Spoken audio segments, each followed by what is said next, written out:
Justin, teka lang, hintayin mo naman ako! Sorry po. Jessie. Maya. Remember? Oo. Ako yung magandang assistant ni Miss Elaine. Nandun ako nung kasal niya ni Papa Justin. Oo. Hello. Hello. Nice meeting you. Kumusta? Okay lang. Kamusta naman si Elaine? Tutulog eh, so iniwan ko muna. Dahil tao lang naman ako, nagugutom. Siyempre, di ba? Kasi sana, sa susunod, pag pupunta kayo dito ni Papa Justin, magdadala kayo kahit anong snack na, ha? Sorry. Justin! Nurse, ano nangyari sa kanya? Sir Justin, wala pa po kasi yung sinasabi ang dad niyo. Pero pabalik na po si Dr. Lasatin. Hintayin niyo na lang po. Okay, thanks.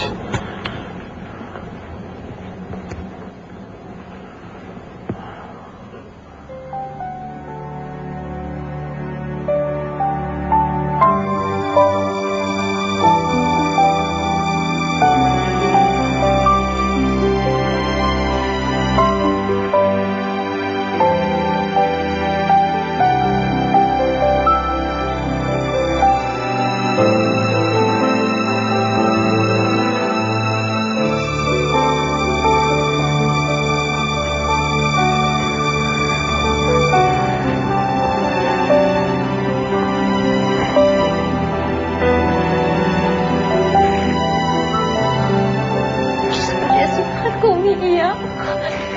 Hindi ka naman dapat magselos dahil hindi mo naman mahal si Justin.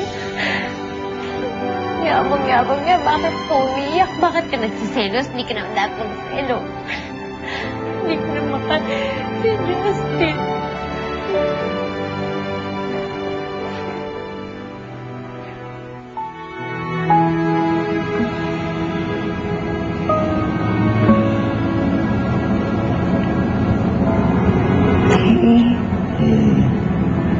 How are you? Ano nangyari sa'yo? I wasn't feeling well. Kaya nagpa-confine na lang ako. Papahatid sana ako sa'yo kanina dito eh. Kaso lang, nasa movie house ka pa na kaya naman. Kaya hindi ko lang sinabi sa'yo. Sana sinabi mo sa akin. You know I can drop that movie para sa'yo. Hindi kasama mo si Jessie, di ba nakakaya naman yun? Ano ka ba?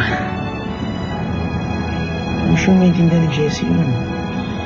Yeah. Wait. Speaking of Jessie.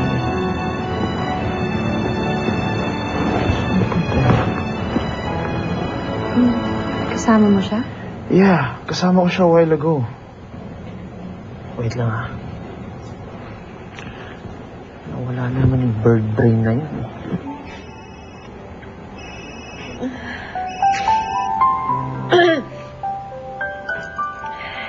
Hello? Jessie, nasan ka na? Umakyat ka dito ngayon din sa room 212. Sige, pupunta na ako dyan.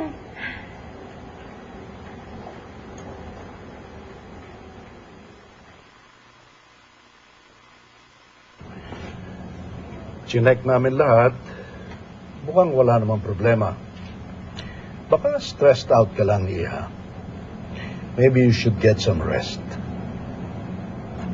Thanks, Tito. So dad, wala siyang sakit. As I said, all the tests checked out. Kung minsan ang katawan ng tao bumibigay rin pagka over-fatigue. That doesn't necessarily mean there's something wrong with the body. Dapat alam mo yun Nag-med school ka I'll be here up till morning, Iha. So if you need anything, kahanap mo lang ako, ha? Okay, rest. Thanks, Dad. Yeah.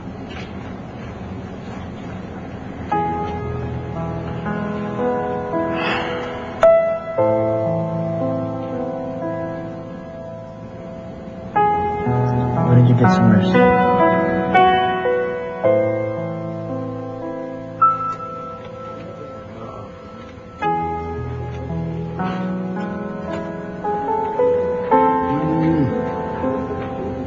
Okay na ito. Busin na lang yung drip, no? Okay, yes, Doc. Thank you. Okay, sige. How are the three bears? Ay, hello po. Kayo po pala. Are you all right, Iha?